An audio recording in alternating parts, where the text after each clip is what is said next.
BBC पर आयकर विभाग नियम अनुसार संविधान के तहत कार्रवाई कर रहा है और जब ये कार्रवाई चल रही है, इसके ऊपर जिस तरह की राजनीतिक प्रतिक्रिया आने का सिलसिला जारी है, चाहे वो कांग्रेस पार्टी हो, चाहे टीएमसी हो और चाहे वो समाजवादी पार्टी हो, ये हर भारतीय के लिए एक चिंता का विषय है। सबसे पहले तो कांग्रेस पार्टी को यह समझना होगा कि भारत संविधान और कानून के तहत चलता है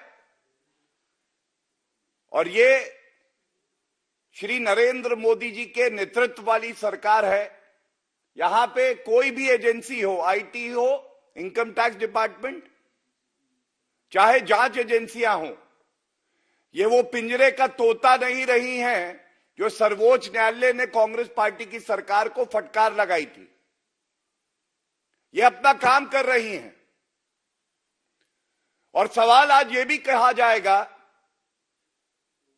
कोई भी एजेंसी हो, मीडिया से जुड़ी हो, कंपनी हो, अगर भारत में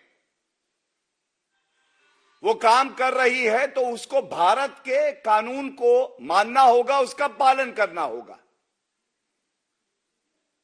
अगर कुछ गलत किया नहीं है, कानून का पालन किया है,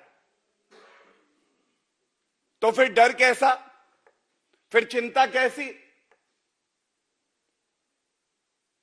आयकर विभाग को अपना काम करने दिया जाना चाहिए और दूध का दूध और पानी का पानी हो जाना चाहिए। सबसे पहले यह कहना आज गलत नहीं होगा,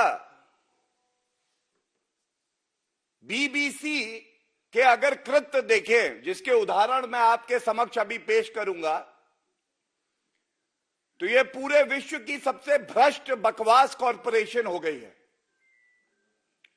और दुख की बात यह है कि बीबीसी का प्रोपेगेंडा और कांग्रेस का एजेंडा एक साथ मेल खाता है। हम सब जानते हैं कि विश्व पटल पर किस तरह से श्री नरेंद्र मोदी जी के नेतृत्व में भारत आगे बढ़ रहा है, G20 की अध्यक्षता कर रहा है। बहुत सी ऐसी शक्तियां हैं जिनको ये बिल्कुल नहीं भाता है और जब जब भारत आगे बढ़ता है तो ये एजेंसियां हों या राहुल गांधी और कांग्रेस पार्टी और जो राजनीतिक दल विपक्ष में है, उनको बड़ा दर्द होता है। बीबीसी का जो इतिहास है, कलंकित, काला, द्वेष भावना से भारत के खिलाफ कार्य करने का रहा है और कांग्रेस पार्टी को सबसे पहले तो ये याद करना चाहिए किस तरह से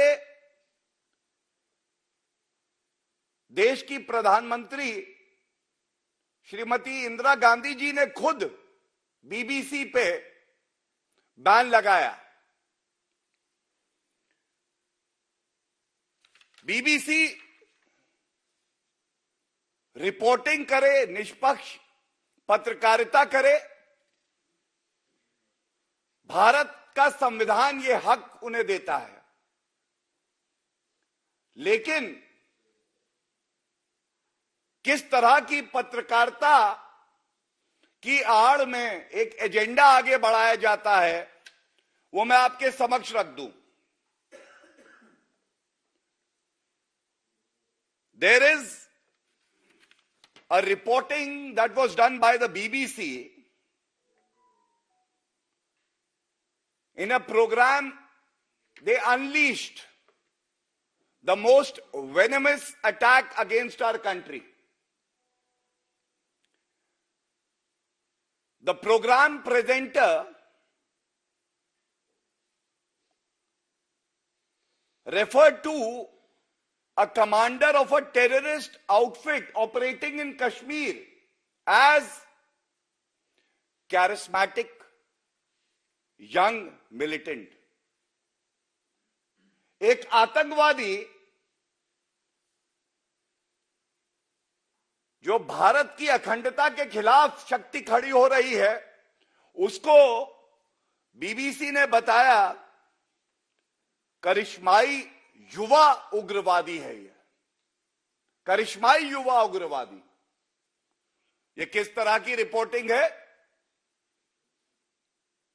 आप भारत में कार्य करना चाहते हैं और भारत के संविधान को तार तार करते हैं, भारत की अखंडता को चोट पहुंचाने का प्रयास करते हैं। इसी तरह से पूरे विश्व में भारत अपनी संस्कृति, अपनी विविधता के लिए जाना जाता है। यहां क्या त्योहार हैं, सबके क्या भाव हैं, वो बिना जाने बीबीसी ने कहा Holi is a filthy festival. BBC, what do you know about the festivals of India? And citing this example will go a very long way to show how venomous, how shallow the reporting of the BBC is. Adding to that,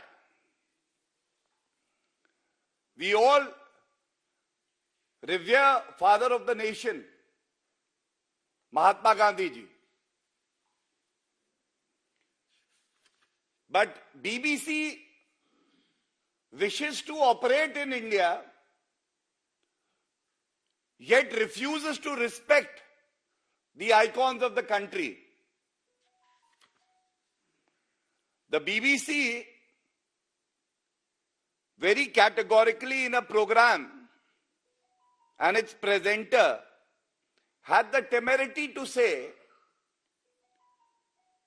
that Mahatma Gandhi had failed in his attempt to liberate India in 1946.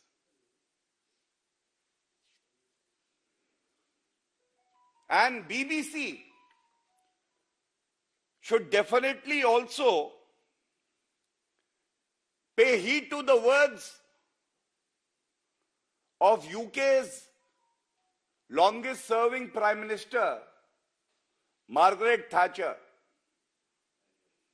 She had called the BBC as Bolshevik Broadcasting Corporation.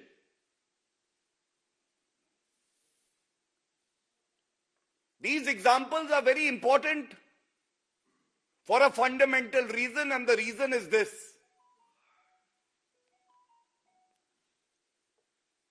India is a country which gives an opportunity to every organization,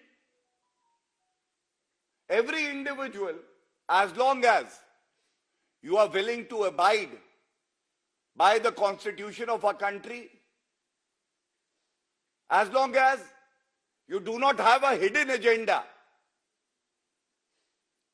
as long as you don't spew venom, and as long as the facts that you bring out in public domain and you disseminate have a basis.